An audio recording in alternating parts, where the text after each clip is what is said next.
From the News Channel 5 network, this is Inside Politics. Hello everyone, welcome to Inside Politics. I'm Ben Hall. This week, a conversation with Governor, Senator, University President Lamar Alexander. His new book, The Education of a Senator from JFK to Trump, has been on the New York Times bestseller list. Thank you so much for being here. Thank you, Ben. Good to see you again. It's great to have you here. You chronicle in the book, which is really great. Thank you. 60 years of American politics, and I want to talk about some of the past, but start with the present and our political situation. How concerned are you by the division and anger that you see in politics today? Well, I'm very concerned. That's why I wrote the book. I wanted to inspire people to put aside the aggravation of public life and pursue it. I have a friend up in East Tennessee who's a home builder, and he crawled under my house, pulled out a dead rat that was causing a stink, and he said, and I said, I wouldn't want your job. And he said, I'd a lot rather have my job than your job up there in Washington, D.C.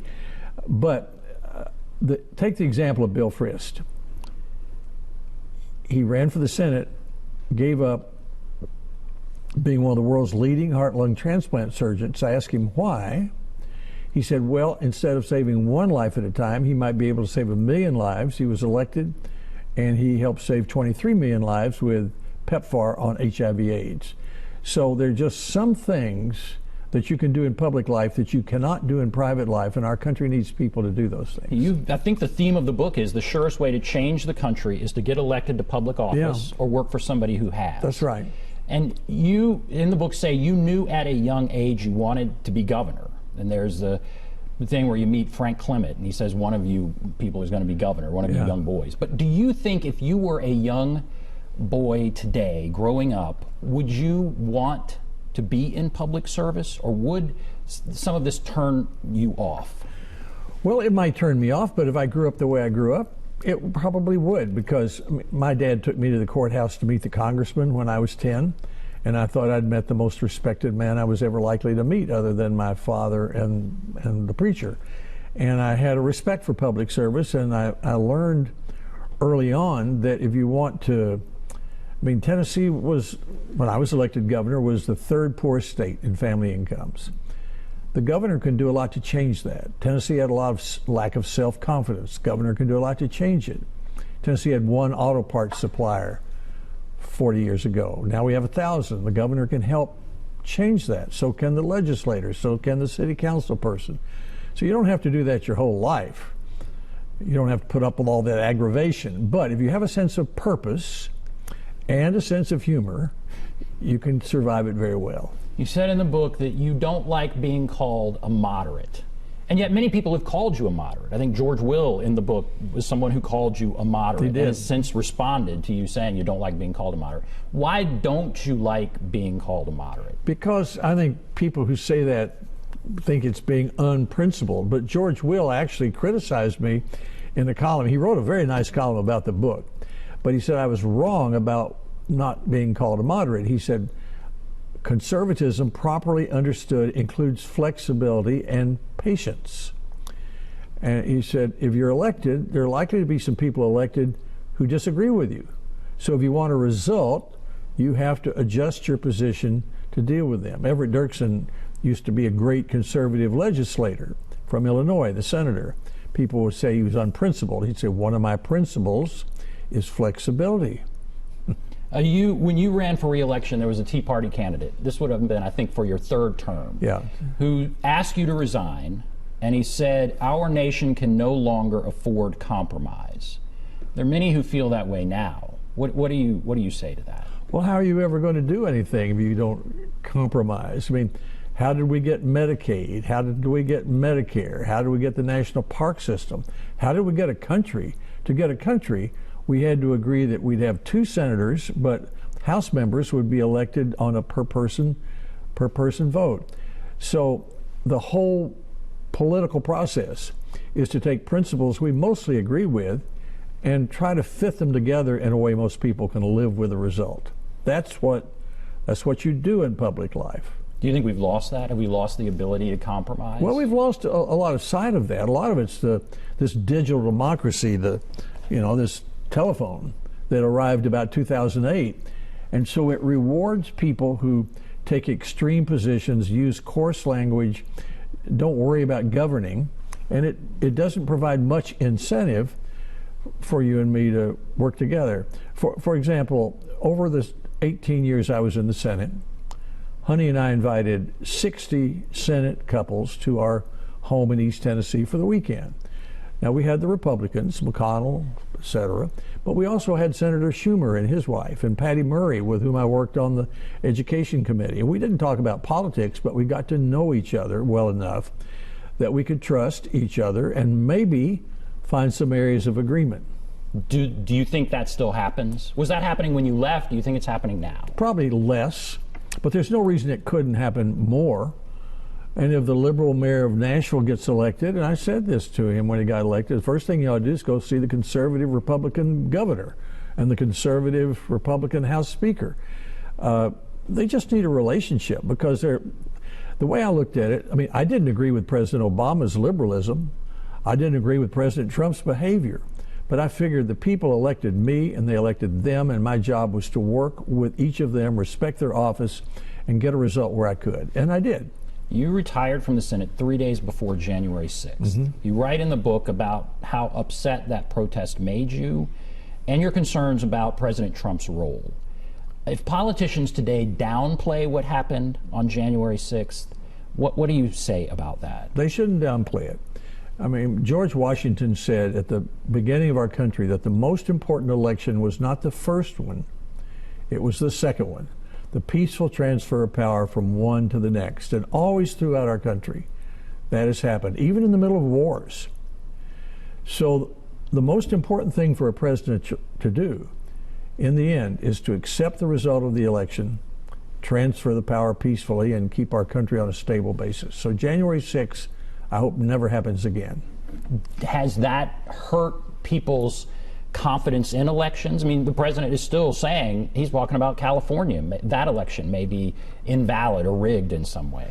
Well, take January 6th. The president's attorney general told him there was no evidence that would overturn the result. He authorized all 93 U.S. attorneys, most of whom he'd appointed, to see if they could find evidence to overturn the result. None did. Every state certified the result. The Senate and House certified the result. There have been 60 court cases, none of them successful, alleging that the election was wrong. So the election, there's no evidence that the election was fraudulent. And the president should look ahead. He's got a chance in the remaining time to solve big problems for our country, and I'd like to see him do it. And one last thing before we go, and then we'll talk about when you ran for governor. The two-party system. When you won as governor, we were a supermajority Democrats. Is that right? Now we're a supermajority Republicans. You said, I think in the book, 40 states are pretty much supermajorities one way or the other. Yeah. How does the two-party system help? And how concerned are you that so few states now, it's one or the other? Well, I'm concerned. I got in politics in order to build a two-party system in Tennessee. We'd had a century of one-party Democratic rule that I felt had held the state back. I mean, we're the third poorest state when I became governor. Senator Baker, Bill Brock, others came along. It attracted really talented people on both sides. You know, the Gores, the Sassers, the McWhorters, the Frists, the Thompsons, the Corkers. And when you get really talented people playing, it's like the Southeastern Conference. People like to play there because the best players play there. And then people go to see the games, and then you get a good result.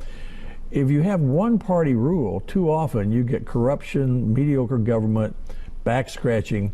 And we did very well for about 40 years in Tennessee with vigorous two-party competition. As a result, one result of that was that family incomes here grew more rapidly than in any southern state. So what would you say to Republicans as they, they're gerrymandering some of these districts, but is there a warning to Republicans who now do have the luxury of a supermajority? Well, I think my message would be to Democrats. My message is figure out how to get elected.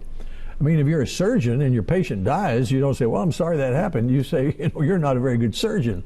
If you're a politician and you can't elect anybody, you're not doing your job.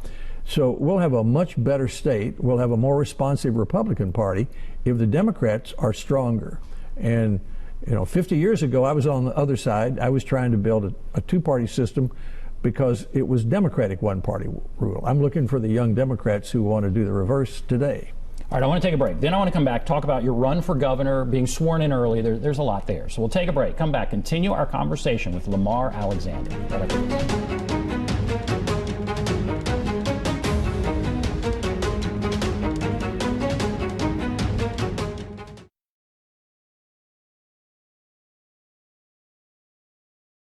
Welcome back to Inside Politics. My guest is Lamar Alexander, governor, senator, university president. He's just written the New York Times best-selling book, The Education of a Senator from JFK to Trump. And it's great to have you here. I want to talk about going back to when you ran for governor. Mm-hmm. And you won. You put on a flannel shirt and you walked across the state of Tennessee. It was your second time running. Yep. You'd, I guess, gotten some criticism from the first time. Didn't feel like you'd done very well. Why did you do this? Why did you put on a shirt and walk across the state? Well, I said to Honey, my wife, that I wanted to run again. She said, wait a minute. She said, first, I want to know why are you running and what do you hope to accomplish? And then she said, could we have a different campaign mode? Because she thought I was a really dull candidate. So we got to talking, and long and short was, she said, do the things you like to do. You like to walk, you like music, you like to meet people. So that ended up with a walk across the state. And you don't walk across the state in a blue suit. So we went down to Freedman's Army Surplus store and got all the red, black plaid shirts they had. And I wore one every day for 6 months. And the best thing about it was I spent the night with 73 different families along the way, most of whom I'd never met before. And by the time I got to Memphis, I knew the state. I thought I knew it when I started, but I understood the state a lot better. Some people could say that's a stunt. But how did that realistically impact or change how you governed? What did you learn from that? It was more than a stunt. It made me a better candidate, a better governor. I learned, number one, that we were the third poorest state.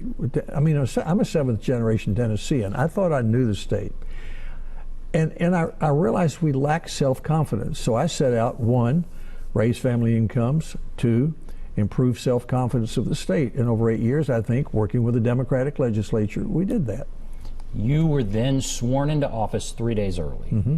Governor Ray Blanton was selling pardons, and there were people who said he needs to leave. We need to get him out of office. Right. Take us behind the scenes of that. How did that come about? How did you feel about that? I got a call from Hal Hardin at 10 o'clock on Wednesday morning, January 17th, 1979. He said, we have evidence, videotapes, that the governor is about to release more prisoners who have paid cash for their release. I'm asking you to take office today early to stop it. And I said, let me call you back. I want to make sure it was him first, but I wanted to think, because I knew we didn't do that in the United States. Peaceful transfer of power. Second, I want to make sure it was him. But during that day, I worked with the Democratic leaders. The Attorney General ruled that it was constitutional for me to take office on that day. And if I didn't do it, the governor could have released prisoners, and there's no recourse for that. Pardon's absolute. So by 5 o'clock, I was the new governor. You were the new governor. Were you worried? One of the pardons he was supposedly going to do was the person who had killed Martin Luther King, assassinated Martin Luther King. Well, Hal Hardin, the U.S. attorney, told me that. They were in Memphis. The informant was with the governor's security guy who was taking the cash.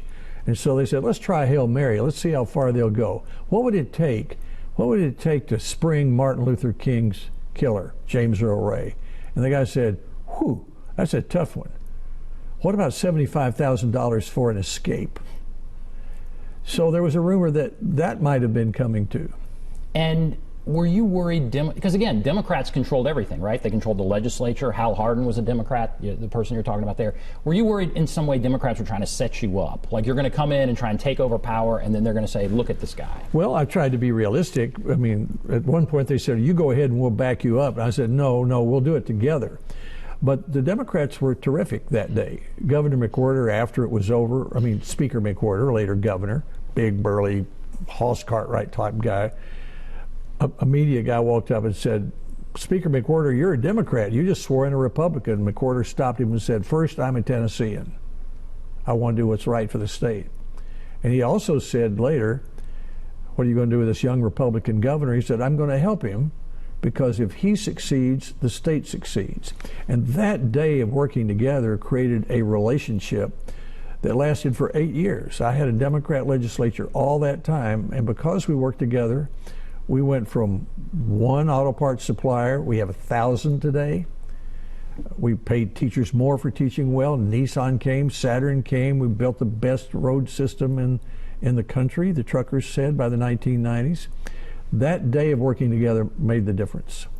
Then at some point, okay, so you ran for president. You ran for president twice. Well, what did you learn from that?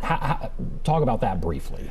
I learned the difference between running for governor and running for president is the difference between 8th grade basketball and the NBA finals. Otherwise, it applies. Honey's question, why are you running and what do you hope to accomplish? Ted Kennedy, Roger Mudd asked Ted Kennedy that question. He spent 21 minutes. He couldn't answer it, and he dropped out of the race a few months later. It is the essence of the question you ask a candidate now. That is the first question. It's the essence of why you're in public life. I mean, if you can't answer that question, you should stay home.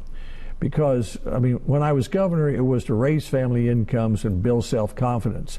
And that way, if people criticize you and social media talks about you, you can ignore all that because you've got a purpose and a mission, and it helps to have a sense of humor as well. But if you don't have a sense of purpose, there's no reason to do it. All right, we're going to take a break. We'll come back, and I want to talk about some other stuff. You worked with a bunch of presidents, so we can talk about that. We'll take a break. Be back right after this.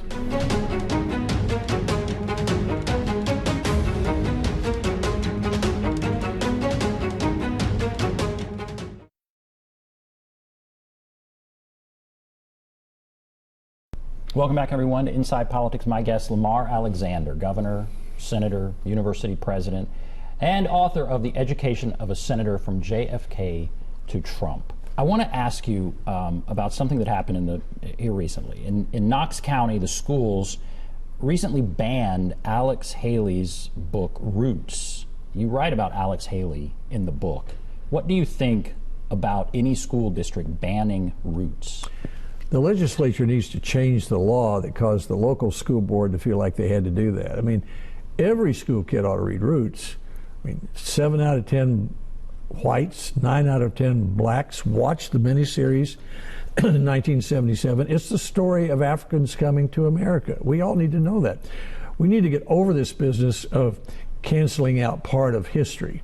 We need to teach it all. Confederate generals, Union soldiers, denial of civil rights, winning civil rights. I mean, we're a work in progress. Most of our conflicts are about our failure to reach high goals or conflicts of principles with which we all agree. So we need to celebrate that, and we don't need to be afraid. In Germany, the law says they have to teach about the Holocaust. They don't want it to happen again. They don't want to just forget about it. No. They want to remember it and then not do it again. You worked with, it says in the title of the book, JFK to President Trump. Which president most impressed you? Reagan.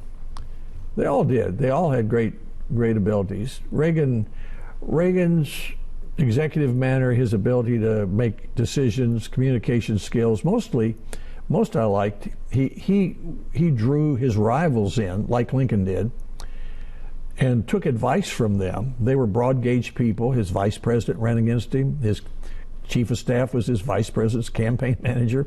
Howard Baker came in. He tried to run against Reagan. Reagan took their advice. He fit the job the best. You have been critical of President Trump. You certainly are at the end of the book.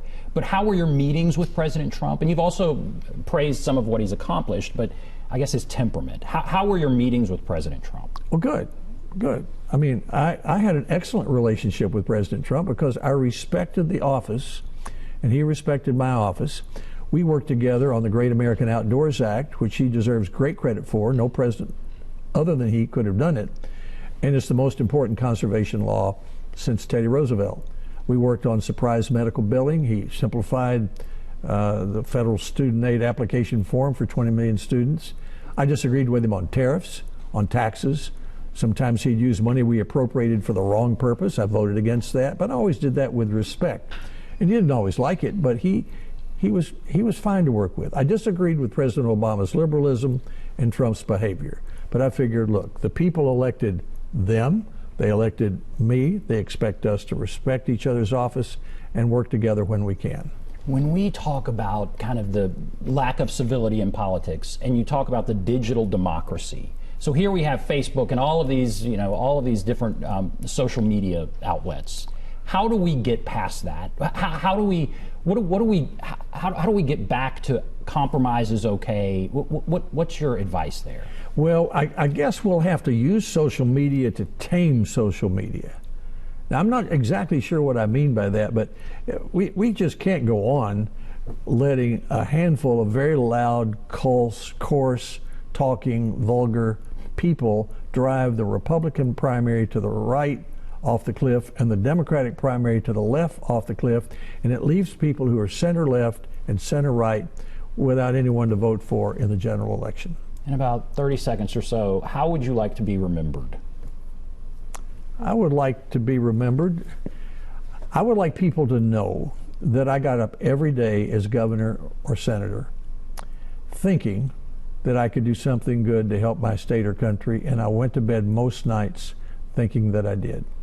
Oh, that's great. Okay, well, Lamar Alexander, thank you. I want to remind everyone that we are also a podcast. Just go wherever you get your podcast. Put on Inside Politics Nashville, download it, and you can start listening. A great conversation here with Lamar Alexander. Again, thank you, Lamar Alexander, for coming on. Thanks for having me. And thanks for all of you for watching and listening. Have a great day, everybody.